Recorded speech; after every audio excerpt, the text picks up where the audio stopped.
Olá, pessoal. Eu sou Iraci Campos e estou aqui para reconstruir as suas emoções. Aqui, no mergulho interior, buscando o equilíbrio, o autoconhecimento, para juntos reconstruirmos as suas emoções, aqui na TV Mundo Maior. Se você quiser participar do nosso programa, nos escreva, nos envie um WhatsApp contando a sua história, contando qual é o seu conflito. E nós estaremos, quem sabe na próxima semana, já trazendo a sua história aqui. Então anote, 21 967 573999 e participe todo sábado às 19 horas. Eu, você, Joana de Ângeles e a doutora Nise da Silveira. E hoje nós estamos aqui com um especialista, um amigo querido, um amigo especial, que é Dr. Paulo César Frutuoso. Além de escritor, palestrante, ele é mastologista e cirurgião oncológico. Seja bem-vindo, Dr. Paulo César, no programa aqui Reconstruindo Emoções. Muito obrigado pelo convite, uma honra estar aqui com você e os nossos telespectadores. Muito obrigada. Hoje nós vamos contar a história de Helena. Ela é moradora da cidade de São Paulo, tem 52 anos e está passando por uma situação de muita dor. Ela diz que tem 3 filhos e está passando pelo quadro de câncer. Ela disse que no começo ela sentiu uma pequena marca na sua mama esquerda. E aquilo aumentou um pouco. Ela relutou em ir ao médico, mas foi ao médico achando que não era nada. E deixando de fazer há muito tempo os exames que devemos fazer periodicamente, ou seja, no mínimo uma vez por ano, né? E ela diz assim, que em determinado momento, ela relutando de ir ao médico, ela disse, já pensou se eu vou ao médico e ele me dá uma notícia que eu não consiga digerir? Mas mesmo assim ela foi e, dito é feito, passou pelos exames e o médico marca com ela a consulta onde viria trazer o seu diagnóstico em cima dos exames e diz, Dona Helena, a senhora está com câncer de mama. E nós precisamos fazer um tratamento e provavelmente uma cirurgia para remover. Tanto o tumor quanto a mama. Ela disse que ela saiu dali desnorteada, achando que o mundo tinha acabado. E ela começou a questionar. Eu vejo tantas pessoas passarem por situações de câncer e lutam 1 ano, 2 anos e morrem. Eu sou espírita e conheço o espiritismo desde a minha juventude. Mas eu não concordo que eu tenho que passar pelo sofrimento, pela dor de ter que lutar contra o câncer, diz ela em letras garrafais. Então, eu pergunto, por que não simplesmente tomar uma medicação em que eu possa interromper a minha vida, fazendo a escolha, morrer, irei morrer, agora ou dali um pouco de tempo. Porém, por que é que eu tenho que passar por esse sofrimento? Não dá para entender. E ela diz assim: Iraci, eu estaria cometendo suicídio mesmo? Sabendo que eu vou morrer em qualquer momento? Eu não acredito que isso seja um suicídio. Eu acredito que isso seja uma forma de evitar passar por uma luta que provavelmente em algum momento serei a perdedora. Então, eu questiono: estaria cometendo suicídio? Doutor Paulo, o senhor, como especialista, quantas e quantas mulheres já passaram pelas suas mãos com câncer de mama e outros tipos de câncer? Olha, É eu um motivo para cometer um suicídio? Claro que não. Claro que não. Isso aqui é um assunto que nós falaremos até semana que vem. Eu tenho 45 anos de estrada e na especialidade de mastologia eu devo ter feito milhares e milhares de cirurgias radicais e não radicais. Então, primeira coisa, você tem que explicar a essa paciente como é que a medicina está tratando caso igual ao dela hoje. Primeiro, a radiografia da mama tem que ser feita todo ano em mulheres a partir dos 40 anos. Por quê? Porque fazer o diagnóstico dessa doença com a mão é uma vergonha. Todo tumor maligno que acomete a espécie humana começa em uma única célula. Nós temos uma média de 50 trilhões de células. Ou seja, o toque não vai identificar uma célula. É isso. Dá uma, dá duas, dá 4, dá 8, dá 16, dá 32 e o tumor vai se formando. Até que surja um nódulo palpável.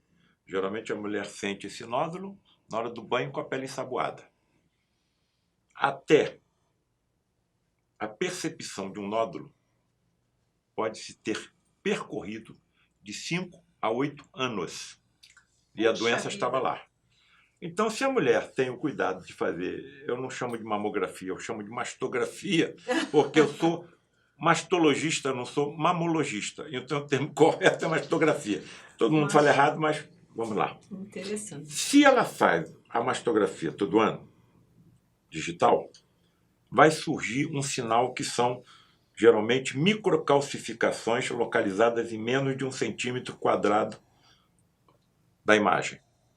Impalpável, mas levantou a suspeita. A tecnologia médica hoje tem como levar uma agulha até aquela região, colher o material e fazer o diagnóstico. Está feito o diagnóstico. E você vai fazer, em vez de uma mastectomia, uma remoção completa da mama, uma tumorectomia, simplesmente removendo a área da mama onde estava a lesão inicial. Toda vez que você faz uma cirurgia da mama, conservando a mama, toda a mama tem que ser tratada. Então você vai tratar 1/5 da mama, ou 1/6, com bisturi. Os outros 5/6, os outros 4/5 com radioterapia. Banho de luz. Está resolvido o problema. Dali para frente, acompanhamento. Vamos imaginar, no caso que você citou, que esse cuidado anual não tenha sido feito, e aí ela acabou sentindo uma nodulação, uma massa, como você colocou, que está ali pelo menos há 5 anos.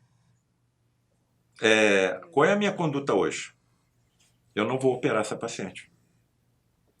Eu vou fazer uma biópsia e no centro do tumor é deixado um clipe de titânio de 1 milímetro. Olha só! E aí eu encaminho a paciente com diagnóstico, não somente o diagnóstico no microscópio. Hoje nós estamos analisando cada doença, molécula por molécula, átomo por átomo. E nós estamos fazendo subdivisões moleculares de cada doença. Hoje eu entendo porque há 45 anos atrás nós pegávamos 2 pacientes com o mesmo tipo de tumor, mesmo tamanho, mesma localização, fazíamos o mesmo tratamento, uma você curava e a outra morria. Não dava para entender. São molecularmente diferentes. É uma doença de uma complexidade assustadora. E cada dia nós temos uma informação nova. Então essa paciente eu não vou operar, vou encaminhar para um oncologista clínico, como resultado da da doença no microscópio e a avaliação molecular. Essa turma da oncologia clínica está lidando com mais de 800 medicamentos. Não param de estudar. Está na mão deles a solução da doença. Nós, como cirurgiões, já estamos no plano da mesa, não dá para tirar mais da paciente. A paciente, eu tenho certeza que vai retornar daqui a 2, 3 meses para mim, e eu não vou palpar mais caroço nenhum. Nem Olha ela. só. Mas como foi deixado um clipe de titânio no centro do tumor, na hora que nós fizemos uma radiografia, nós sabemos aonde estava o tumor. Eu vou operar a paciente às 2 horas da tarde. De manhã, é colocada uma substância radioativa em cima do clipe. Essa substância radioativa vai marcar tanto o local onde estava o tumor, como também o primeiro gânglio linfonodo da axila, para onde geralmente a doença corre. Certo. Às 2 horas da tarde, dentro da sala de cirurgia, estará um equipamento comigo que capta essa radiação.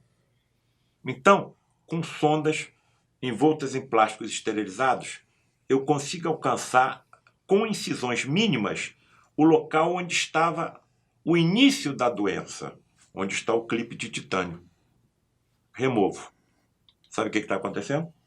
Algumas pacientes, o patologista que está comigo na sala, vai botar no microscópio e vai falar assim: Paulo César, a paciente não tem mais doença. E para onde foi essa doença? Essa doença foi eliminada pelos medicamentos que nós temos hoje à nossa disposição. Olha Então, só. como é que uma pessoa vai se suicidar porque tem um câncer na mama? Se hoje nós estamos com amplas possibilidades de resolução do problema. Em vez de correr atrás para poder está na resolver. mão do médico que está cuidando dessa paciente o esclarecimento. Eu, nesses 45 anos, não passei por nenhuma situação dessa que você descreveu. Olha só. E hoje, cada vez menos. Se eu tivesse certeza que essa paciente não tinha doença, eu nem teria operado a doença. Hoje ainda não tenho certeza. Olha, eu operei uma paciente com câncer de mama. Quando eu comecei, nós fazíamos uma cirurgia do século XIX, chamada cirurgia de Hausted. Os colegas que estão me assistindo vão lembrar. Era uma cirurgia do século XIX. Você tirava a mama, tirava a musculatura peitoral. Nossa. E a pele ficava em cima da costela. E ainda fazia radioterapia. E tirava todos os linfonodos da axila. Uma cirurgia radical.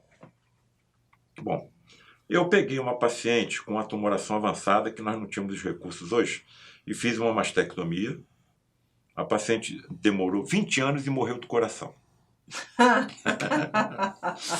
Aí apareceu um nódulo na filha, porque a filha não tinha o seu cuidado anual de fazer uma mastografia todo ano. Quando o tumor estava do tamanho de uma bola de futebol, ela me procurou. Primeira coisa, dei-lhe uma esculhambação. Mas sem dúvida. Porque ela viu o que aconteceu com a mãe, esperou a tumoração ficar desse tamanho, não tinha cuidado com a sua mama e agora me procurou. Biópsia. Clipe de titânio de 1 milímetro no centro do tumor. Diagnóstico. O mais agressivo tumor que a ciência médica conhece na mama. Nós chamamos triplo negativo. Não vou entrar em detalhes. Encaminho para um oncologista clínico. Passa 2, 3 meses, a paciente volta. Um tumor que era do tamanho de uma bola de futebol, eu não palpo mais nada. Radiografia. Está lá o clipe de titânio. E na radiografia não aparecia nenhuma área suspeita de tumor. Faço o que eu descrevi para você. Uma substância radioativa em cima do clipe de manhã, opera a paciente de tarde. Tiro uma bola de 1,5 a 2 centímetros de tecido mamário com um clipe no centro. Entrego para o patologista. Paulo César, não tem mais doença. Então, isso que você está relatando é uma coisa absurda. É uma coisa que, no caso dela, ela estaria vivendo no século passado, onde chegava alguém e falava: olha, você tem um tumor, um câncer, e só de ouvir falar a pessoa já queria morrer porque achava que estava ali taxado. Você está excluído da vida. Certo. Agora vamos ver o outro lado, o lado espiritualista ou espírita. Eu, certa vez, lá no lar de Frei Luís, conversando com um médico, todo mundo, se alguém já leu alguma coisa que eu escrevi, ou já assistiu alguma coisa alguma palestra que eu tenha feito, vai reconhecer o nome. Frederic von Stein, cirurgião do exército nazista, que foi aparecer lá no lado de Frei Luís, porque no nosso educandário com mais de 500 crianças, haviam judeus reencarnados. O ódio persistia. Só que caiu nas malhas do amor de Frei Luís, que também era alemão. Essa história eu já contei centenas de vezes. E aí eu perguntei uma vez a Frederic, depois que ele percebeu o mal que tinha feito, os erros que tinha cometido, que continua cometendo, passou a realizar, através do médium Gilberto Arruda, médium de efeitos físicos, prodígios indescritíveis. Por mais assim cuidadoso que eu seja em relatar o que eu vi ao longo de 40 anos, sempre vai faltar alguma coisa. Frederic, nós estamos com um paciente lá no Hospital Pedro Ernesto, onde eu trabalho, com um sarcoma no pescoço, um tumor do tamanho da cabeça do paciente. Os colegas que estão me assistindo, mais uma vez, sabem que é um tumor letal, altamente maligno. Idade do paciente, 6 meses. E quando nós fizemos a tomografia da mãe grávida, o tumor aparecia no feto. Meu Deus! Aí eu me indaguei, Frederic, por que uma criança tem que passar por um sofrimento desse? A criança nem nasceu. Fez mal a quem? Aí ele falou para mim, entenda os tumores como um aspirador das impurezas do espírito e tudo se esclarecerá. Se a criança nem nasceu, vou usar uma comparação, não é? Uma metáfora que eu utilizo muito nos meus alunos quando falo coisas óbvias. Salta aos meus olhos, agride a minha fronte, aperta o meu nariz e puxa a minha orelha. Que essas impurezas foram parar em vidas passadas. Com pela certeza. lei de ação e reação. Então, o espírito que está chegando a ali. A importância do espiritismo, do Consolador prometido por Jesus, na época que nós estamos tratando.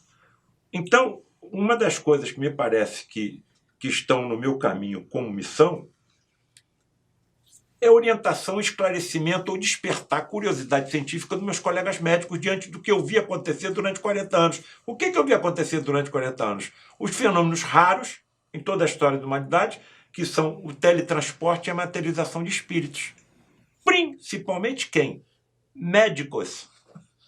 Então, eu não posso mais voltar para trás, eu posso ir para frente. Então, quem está me dizendo isso foi um médico que já passou pela Terra, teve um corpo semelhante ao nosso, passou pelo fenômeno natural da desencarnação, continua vivo em outro plano de existência, um universo paralelo, e sob condições especialíssimas, durante alguns momentos se teletransportou, se materializou e conversou comigo. Ele é que está me dando essa informação. O que eu estou relatando, sem assim nenhuma dúvida do que eu direi, é o que será a medicina mediúnica do futuro. Porque, vamos lá, a Helena, ela diz que ela quer antecipar, tirar a sua vida, antecipar, para que não haja um sofrimento. Tá. Ok, mas...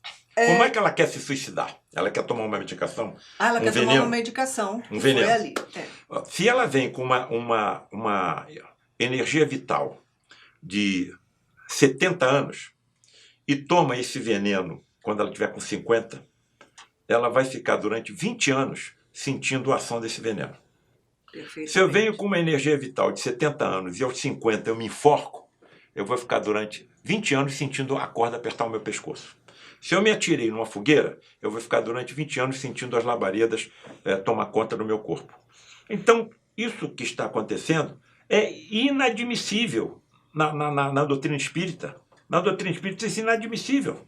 Ou seja, é um suicídio, sim, e desde o momento que ela entende que é uma passagem, estamos simplesmente mudando de planos e de estados, mas que a vida ela é uma continuidade. Somos todos imortais. Então, ela está querendo interromper a vida aqui, para não sofrer aqui, mas sofrer lá. E depois voltar para sofrer outra vez. Ela vai simplesmente, ela está adiando a retirada de impurezas do espírito para uma próxima encarnação. Só que ela vai ter que entrar lá na fila.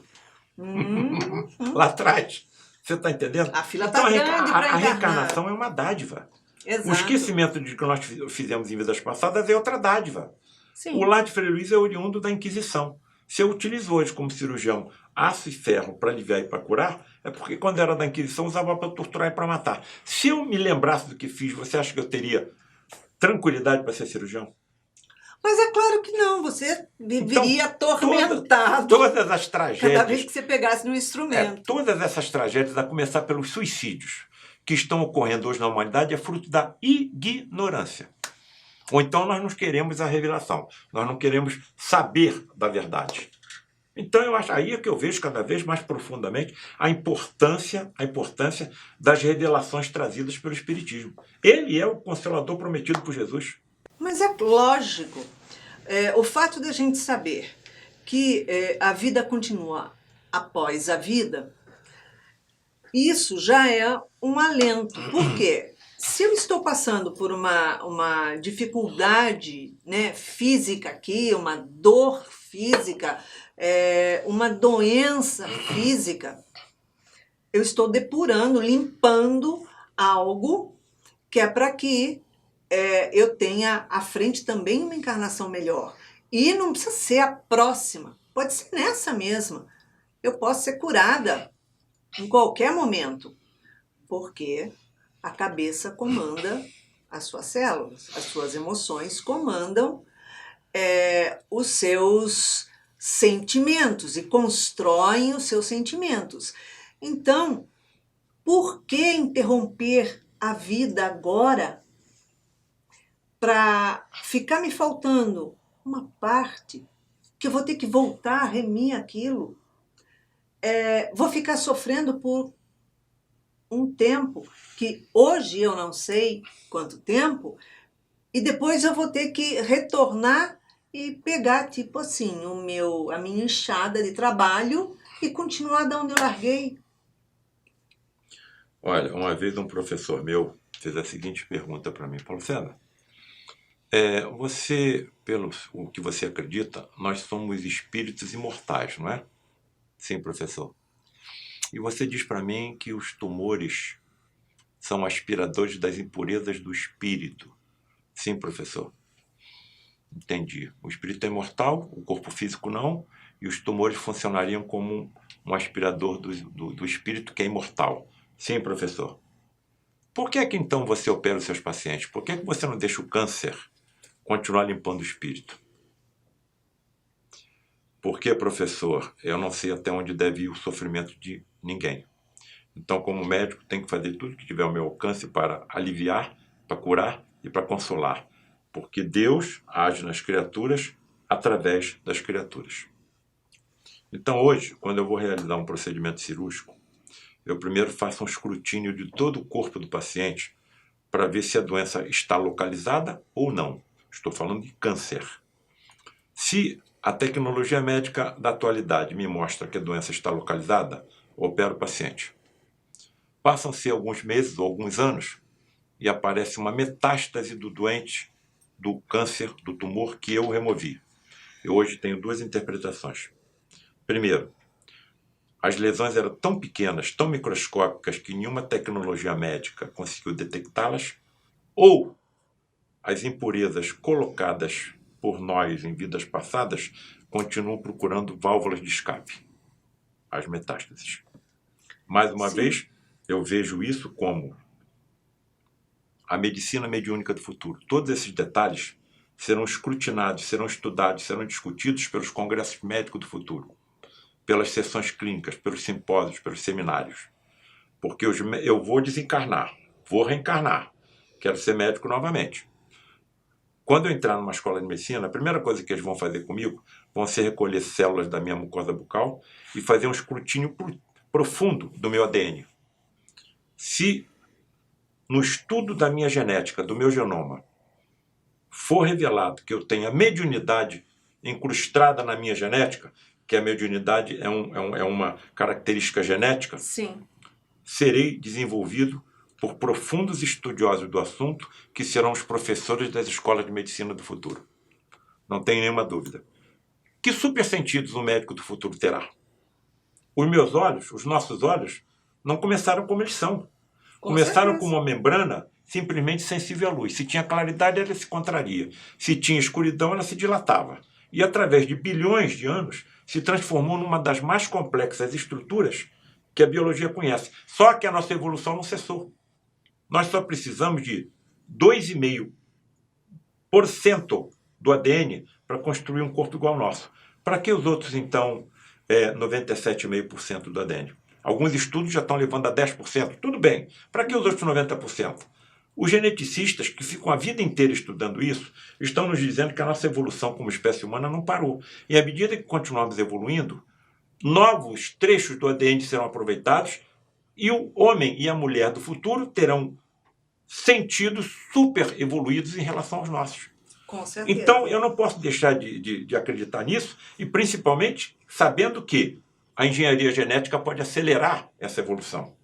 Uhum. Quando eu via esses médicos materializados atuarem no Lar de Frei Luís, eles atuavam tanto materializados como encarnados no médium, entendendo a encarnação mediúnica como um estágio superior à incorporação. Quando a entidade está encarnada no médium, o médium nada percebe e nada se lembra. Então eu vi o Frederico e outras entidades médicas, durante alguns momentos, encarnado no médium, olhando cuidadosamente o corpo do paciente. E aí eu indagava: Frederico, como é que você consegue detectar uma célula ou verificar o que está acontecendo no interior do corpo do paciente? Eu vejo o interior do corpo como se pele eles não possuíam. Então eles têm visão por transparência, ou então visão por raio-x. Lembro que ele não está materializado. Uhum. Quando ele está materializado, o médium está lá dentro da cabine. Exato. Ele está encarnado no médium. Então ele está utilizando o equipamento visual humano do médium. Então, nós podemos, no futuro, ter esse sentido. Quantos diagnósticos eu não faria se eu fosse, como cirurgião, se eu tivesse a visão por transparência? A visão microscópica, a visão ultramicroscópica. Só que não chegou o momento. Porque se todos os médicos da Terra tivessem visão por transparência, visão microscópica, todas as empresas que fabricam os aparelhos que nós utilizamos no diagnóstico e tratamento do nosso paciente iam fechar. Quantos desempregados nós promoveriam? Se eu tivesse visão de transparência, Iraci, será que eu teria controle operando um paciente e com a minha visão microscópica, vendo as miríades de micro-organismos em cima do paciente, nas minhas roupas, nas roupas dos meus assistentes, na parede da sala? Por mais esterilizada que seja uma sala de um centro cirúrgico, sempre haverão micro-organismos presentes. Claro. Então não chegou o momento. Do nosso próprio corpo. Não chegou o momento. Exatamente. Agora nós estamos evoluindo. Mesmo porque nós temos no nosso organismo inúmeras bactérias que, se nós exterminarmos ela, a nossa vida acaba. Exatamente. Né? A gente tem que viver com ela porque, na verdade, ela equilibra a nossa vida. Nos ajuda. Né? Então, tudo a gente sabe que é um divisor de águas quando a gente olha a parte da espiritualidade e da parte da materialidade. E levando em consideração tudo isso, não é só coisas de vida passadas que estamos remindo e trabalhando, mas quando uma doença exterioriza no meu corpo físico, a minha primeira pergunta deve ser: o que é que essa doença quer dizer para mim? O meu corpo está falando que tem alguma coisa que não está legal lá dentro. E se nós que desenvolvemos as nossas doenças físicas, porque tanto que a gente diz, o médico próprio diz assim: você está fazendo uma febre. Aí você fala assim: eu não estou fazendo nada não, eu estou com febre, como se a febre caiu de paraquedas em cima de mim. E não é. Né? É o meu corpo expressando, falando que algo ali dentro não está bem. Então, o que é que eu tenho que modificar também na minha vida para auxiliar a cura? Não é isso. Se o paciente não quiser, ele não será curado. Mesmo que você utilize todos os meios, né, de científicos, tecnológicos, tudo com o paciente. Se ele não quiser ser curado, ele não vai ser curado, porque a medicação não vai fazer, não vai responder, o organismo dele não vai responder à medicação dada, correto? Correto. Eu acho que essa paciente que você citou aí, a solução seria um esclarecimento correto de quem está cuidando dela. Certo. Se fosse esclarecido a ela os recursos que nós temos na nossa medicina hoje, e evidentemente se ele tiver algum conhecimento dentro da área espírita ou espiritualista, ele pode estender mais ainda essa informação. Eu, nesses 45 anos que eu trabalho com essa doença, não tive nenhum paciente que falou em se suicidar pelo fato de ter a notícia de que estava sendo portador de algum tumor maligno. Então, o preparo do médico, a conscientização dele de como lidar com a parte psicológica do seu paciente é muito importante. Com certeza. Porque toda notícia, ela deve ser dada com muita sutileza, Sim. com muito amor, com delicadeza, né? Existem uma diferença muito grande quando a pessoa recebe uma notícia do seu próprio médico, o impacto que ela recebe. E você tem que levar em consideração também a situação social da pessoa, cultural. Então, quando eu percebo que a notícia pode ser um choque muito violento, eu já estou com o diagnóstico da malignidade comigo, eu falo o seguinte: olha, a senhora está indo com uma tumoração que não é maligna, mas está sofrendo transformações na direção da malignidade. Nós temos que interromper o processo agora. Percebeu? Agora, isso vai depender de quê? Depender da condição cultural, não é? Da pessoa com quem você está lidando. Sim, e eu agora, acho... evidentemente, para a família, eu vou ser claro, né? Olha, o caso dela é só que eu não vou dizer para ela, porque ela pode sofrer um trauma psíquico. E o trauma psíquico pode causar uma depressão do sistema imunológico. E eu não posso lidar com o sistema imunológico de um paciente que já está com câncer em depressão. Porque entendeu? Aí ele vai mais facilitar ainda... a evolução da doença. Exatamente, né? Então, o estado emocional da pessoa, ele é um condutor, né, de sucesso ou não. Sim. Dentro da área médica. Exatamente. Né? No quadro tumoral. Eu estou com um livro que deve estar sendo lançado aí para setembro, outubro. O nome é Câncer, Aspectos Históricos, Científicos e Espiritualistas. Tudo que nós estamos conversando aqui agora, eu nem sabia que você ia conversar com esse assunto comigo. Mas tudo está colocado nesse livro. Mas como o acaso não existe, já estou tocando no assunto. Já estou tocando no assunto. Câncer, aspectos históricos, científicos e espiritualistas. Iraci, eu fui estudar a doença há 4.000 anos antes de Cristo.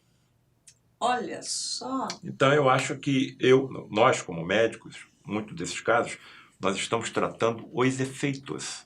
Sim. Não sabemos quais são as causas. O médico do futuro saberá.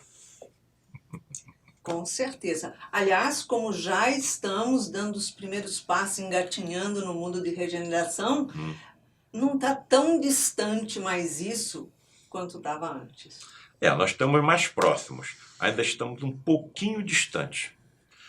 Se você levar em consideração que essa transformação, se você considerar essa transformação como um dia de 24 horas, nós estamos provavelmente entre meia-noite e 1 da manhã.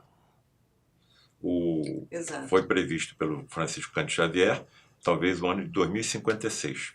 O ano de 2056, pelos cálculos do Haroldo Dias Dutra, nós devemos estar entre 3 e 4 horas da manhã. Então temos aí um período ainda para aguardar essa regeneração. Mas como nós ficamos ansiosos por essa regeneração. Mas a gente vê claramente, né, que está tendo uma mudança muito grande, porque as crianças que estão nascendo não são da mesma forma de 15 anos atrás. Não. A minha vida inteira eu abri avenidas nos corpos dos meus pacientes que eu operei. Porque para você operar tumor, você tem que ter um espaço muito grande. O que eu estou vendo com essas gerações, meus alunos? Tudo que eu fiz com avenidas no passado está sendo feito com cirurgias minimamente invasivas, com microcâmeras de televisão e robótica. E a recuperação do paciente é muito mais rápida, o tempo de internação também. Eu faço muita coisa com cirurgia minimamente invasiva, mas essa garotada está fazendo tudo. Por quê? Sim. São mais preparados que nós, cresceram dentro da informática, trabalhando com videogame, então trabalham melhor em 3 dimensões vendo 2 do que eu. O que eu tenho como cirurgião que realizar? Começar pela humildade, trazê-los para trabalhar comigo. E ficamos trocando de lugar na mesa. Tudo que eu fiz, eu faço muita coisa, mas eles fazem tudo. Essas gerações novas estão realizando remoções completas de intestino grosso, de pâncreas, de estômago, tudo por cirurgia minimamente invasiva vendo na televisão. Então, a recuperação do paciente é mais rápida porque o trauma do corte da pele, da gordura, da ponevrose, do músculo, do peritônio, para você chegar, por exemplo, né? dentro do abdômen, é como se o paciente fosse atropelado por um CNM. Você está entendendo? Então a gente está vendo que a velocidade da ciência e da tecnologia no século XX e XXI está sendo mais rápida do que toda a história da doença. Toda a história da doença não, da ciência. Da ciência, nós somos Homo sapiens há 300 mil anos. Há 300 mil anos nós somos Homo sapiens. A ciência tem 500 ou 600 anos. Exatamente. E no século XX e XXI, a aceleração está sendo assustadora, estrondosa. Muito, mas muito. Todo dia tem uma novidade.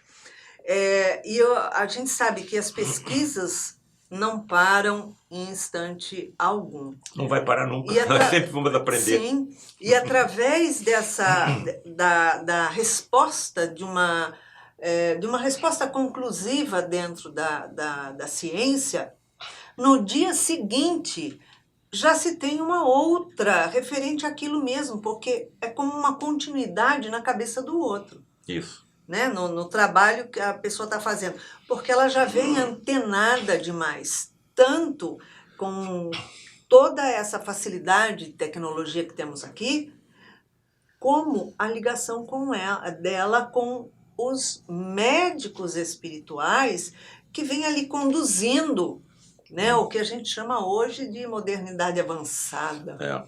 A nossa tecnologia ela já está usando antimatéria no escrutínio do corpo humano. Tem um exame que nós utilizamos chamado tomografia por emissão de pósitrons. O que são pósitrons? Elétrons com carga positiva. Então nós já estamos usando a antimatéria no escrutínio do corpo humano. Daqui a pouco a nossa tecnologia estará tão sensível que ela vai detectar a existência do componente extrafísico, espiritual, energético, vital, transmissor da vida ao corpo físico e imortal. Essa tecnologia, por exemplo, no momento da desencarnação, vai detectar a separação entre os 2 elementos, o físico e o espiritual. Então nós estamos caminhando celeremente nessa direção. Na hora que isso for comprovado pela ciência, você vai matar quem, se não existe morte? Como é que você vai se colocar à frente daquele que você matou, se não existe morte? A ciência está comprovando isso. Exatamente. Graças a Deus que tem gente abrindo a cabeça, né?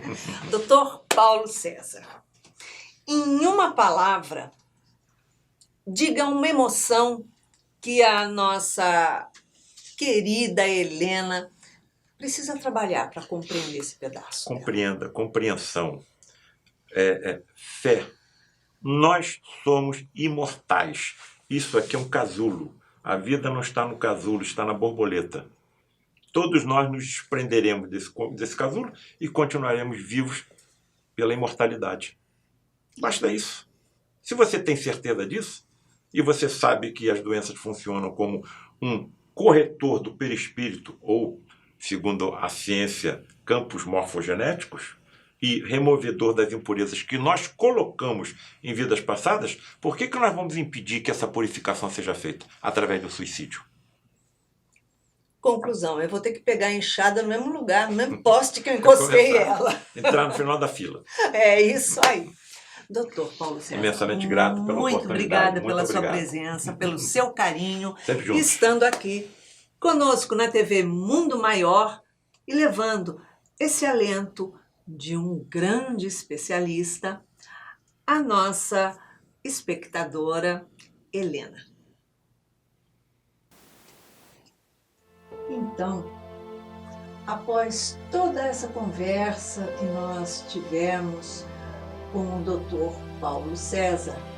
Vamos ver então o que a doutora Anísia da Silveira tem a dizer a você. Ela diz assim: sempre que o indivíduo sentir-se ameaçado, seja por uma situação de atrito ou de embaraço que lhe acione insegurança, seja pela privacidade exposta, seja pela raiva de uma traição, seja pelo medo de perder uma posição ou perder um objeto ou alguém, o cérebro ativará o mecanismo da ansiedade. É importante o indivíduo não se permitir ser conduzido pelo automático e, aos poucos, assumindo o controle das próprias emoções em discrepância, como também o controle do pensamento, não permitindo divagações. A doutora Anísia vem nos mostrando como é importante termos conhecimento sobre as emoções que sentimos. Conduzir a nossa emoção de acordo com o bem-estar que precisamos sentir. Não adianta sentirmos emoções de raiva, de frustração, de mágoa, de irritabilidade e alimentá-las. Porque quanto mais as alimentamos, mais sofremos. E vão criando raízes que nos levam muitas vezes à depressão, à insatisfação da vida, à insatisfação completa dos relacionamentos e à desistência da vida. Então, quando nós temos o conhecimento sobre as emoções que sentimos e não permitimos que ela crie raízes quando são emoções negativas, nós estamos protegendo a nossa vida, estamos valorizando a nossa vida e não estaremos desistindo da nossa vida. Porque buscamos desistir da nossa vida quando olhamos que não temos o controle daquilo que gostaríamos ter, que nos sentimos insatisfeitos por aquilo que a vida coloca em nossos caminhos, que são nada mais do que a representação de atitudes e escolhas que tivemos. Porque toda escolha, toda atitude que eu tomar na minha vida, ela vai me trazer uma consequência. E eu preciso estar preparado para as consequências, para assumir as consequências das minhas atitudes. Então, no momento em que eu tiver que tomar uma atitude e no momento em que eu sentir uma emoção negativa, uma emoção dolorosa, a minha primeira pergunta é: qual será a consequência dessa minha atitude ou dessa minha escolha? Eu estou preparado para as consequências que virão? Se eu não estiver preparado para assumir as consequências, são atitudes que eu não devo tomar. E devo refletir. Isso vai fazer qual diferença na minha vida? Boa ou não? É muito simples. Se algo negativo, algo ruim, algo que não me faz bem acontece ou eu passo, enfrento, eu não devo alimentar. Eu preciso fazer a seguinte pergunta: isso me faz bem? Eu me sinto bem com isso? Então, se sim, eu devo alimentar todo positivismo, tudo aquilo que me faz bem. E o que não me faz bem na vida, eu não tenho que alimentar. Muito pelo contrário, diluir, entender pelo autoconhecimento e deixar passar. Porque alimentar é tudo aquilo que a resposta é: me faz bem? Então é isso que eu alimento. Se você quiser participar do nosso programa, nos escreva um WhatsApp nos contando quais são os seus desafios, quais são as suas emoções. E quem sabe no próximo programa será a sua história que estará sendo reconstruída. Então anote: 21 967 573999. Aqui na TV Mundo Maior, eu, você, Joana de Andes e a doutora Nancy da Silveira aqui. Uma ótima